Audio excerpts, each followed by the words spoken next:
ED ने खड़ा किया है नेशनल हेराल्ड के खिलाफ, ये बेबुनियादी है।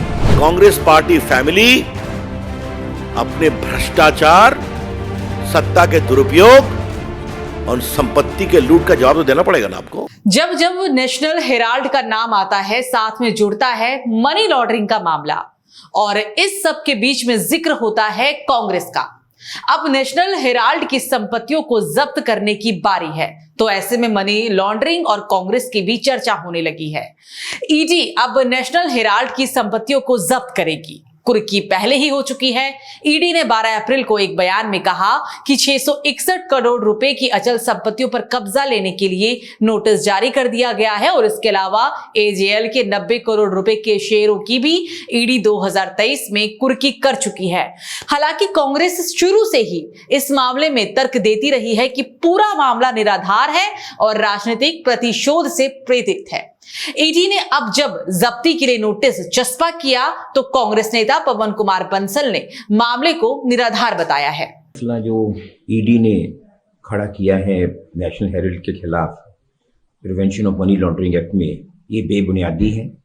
ये राजनीतिक एक प्रतिशोध, एक राजनीतिक हार या राजनीतिक बदले की भावना से, पॉलिटिकल वेंडेटा जिसको कहते हैं, उस वो भावना का उससे चलाया हुआ सरकार का है। ये सरकार ने लगातार, भारतीय जनता पार्टी की, मोदी जी की सरकार ने लगातार जितने इनके पॉलिटिकल राजनीतिक विरोधी हैं उनको हर तरफ से निचोड़ देने की, जो कहते हैं उनको एक स्क्वीज कर देने का एक फैसला किया हुआ है उसके तहत, ताकि वो काम ना कर सकें। जहां जहां जो चीज संभव है वो कर रहे हैं।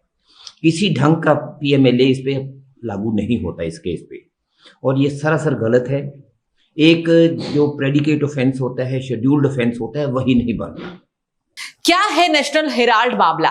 एजेएल यानी कि एसोसिएटेड जर्नल्स लिमिटेड का कांग्रेस से संबंध क्या है? क्यों बार बार इस मामले का जिक्र हो रहा है? और कैसे नेशनल हेराल्ड कांग्रेस के गले की फांस बन गया, ये समझेंगे। उससे पहले सुनिए बीजेपी किस तरह से नेशनल हेराल्ड मामले पर कांग्रेस को बैकफुट पर ले गई। The family must pay for its since. The Congress party family अपने भ्रष्टाचार, सत्ता के दुरुपयोग और संपत्ति के लूट का जवाब तो देना पड़ेगा ना आपको।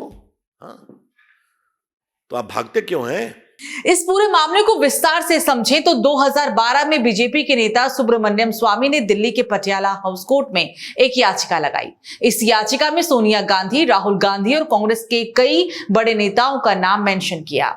आरोप लगाया कि घाटे में चल रहे नेशनल हेराल्ड अखबार को धोखाधड़ी और पैसों की हेराफेरी के जरिए हड़पने की कोशिश हुई है। आरोप लगा कि कांग्रेस के नेताओं ने नेशनल हेराल्ड की संपत्तियों पर कब्जे के लिए यंग इंडियन लिमिटेड ऑर्गेनाइजेशन बनाया। इस ऑर्गेनाइजेशन के जरिए नेशनल हेराल्ड का प्रकाशन करने वाली एसोसिएटेड जर्नल लिमिटेड का अवैध अधिग्रहण भी कर लिया। सुब्रमण्यम स्वामी की याचिका में यह था कि ऐसा इसलिए किया गया कि दिल्ली के बहादुर शाह जाफर मार्ग वाले हेराल्ड हाउस की 2000 करोड़ रुपए की बिल्डिंग पर कब्जा किया जाए। 2000 करोड़ रुपए की बिल्डिंग को मात्र 50 लाख रुपए में खरीदे जाने को लेकर सोनिया गांधी, राहुल गांधी समेत कई कांग्रेस नेताओं के खिलाफ केस चलाने की मांग की थी। इस याचिका के बाद जून 2014 में कोर्ट ने सोनिया गांधी, राहुल गांधी समेत दूसरे बड़े कांग्रेस नेता जिन पर आरोप लगे उनके खिलाफ समन भी जारी किया। अगस्त 2014 में ईडी ने इस मामले में एक्शन लिया और मनी लॉन्ड्रिंग का केस दर्ज कर लिया था। नेहरू गांधी परिवार इन मामले में घिरा हुआ है, क्योंकि 1937 में जो द एसोसिएटेड नाम से कंपनी बनी, उसके मूल निवेशकों में जवाहरलाल नेहरू ही थे। ये कंपनी नेशनल हेराल्ड, नवजीवन और कौमी आवाज अखबारों का प्रकाशन करती थी। धीरे धीरे कंपनी घाटे में चली गई।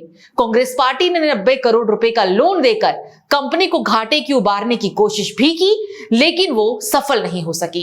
2010 में यंग इंडिया के नाम से एक और कंपनी बनाई गई और इस कंपनी के 76% शेयर सोनिया गांधी और राहुल गांधी के ही पास थे, जबकि 12% शेयर कांग्रेस के बड़े नेता मोतीलाल बोरा, आस्कर फडणवीस के पास थे।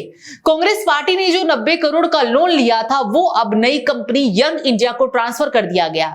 ऐसे में लोन चुकाने में फेल रही द एसोसिएट जर्नल ने अपने सभी शेयर यंग इंडिया को ट्रांसफर कर दिए और इसके बदले में यंग इंडिया ने मात्र 50 लाख रुपए द एसोसिएट जर्नल को दिए। इस तरह इस मामले को समझे तो इतनी बड़ी संपत्ति महज 50 लाख रुपए में दिए जाने को लेकर कांग्रेस सवालों के घेरे में आ गई और अब इन संपत्तियों को अब भी जब्त करने की तैयारी हो गई है। इस खबर पर क्या है आपकी राय, आप हमें कमेंट सेक्शन में जरूर बताइएगा।